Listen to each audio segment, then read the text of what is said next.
MLC teachers constituency సంబంధించిన Nalgonda, Warangal, Khammam teachers constituency elections చాలా ప్రశాంతంగా కొనసాగుతూ ఉన్నాయి. జిల్లా వ్యాప్తంగా ఉన్న పోలింగ్ స్టేషన్లు ఏర్పాటు చేసి అక్కడ పోలింగ్ పర్సనల్ కానీ, పోలింగ్ మెటీరియల్ కానీ, అదేవిధంగా అన్ని ఏర్పాట్లతో సహా ఈ పోలింగ్ జిల్లా వ్యాప్తంగా కొనసాగుతున్నాము. మనకి 10 o'clock దాకా కూడా ఒక 15% దాకా పోలింగ్ కావడం జరిగింది. అదేవిధంగా ఇప్పుడు కూడా చాలా ప్రశాంతంగా అన్ని పోలింగ్ స్టేషన్స్లో చాలా స్మూత్గా పోలింగ్ నడుస్తూ ఉన్నది.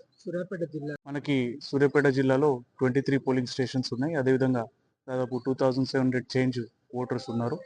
ఆ విధంగా ఇక్కడ పోలింగ్ కొనసాగుతుంది. Thank you.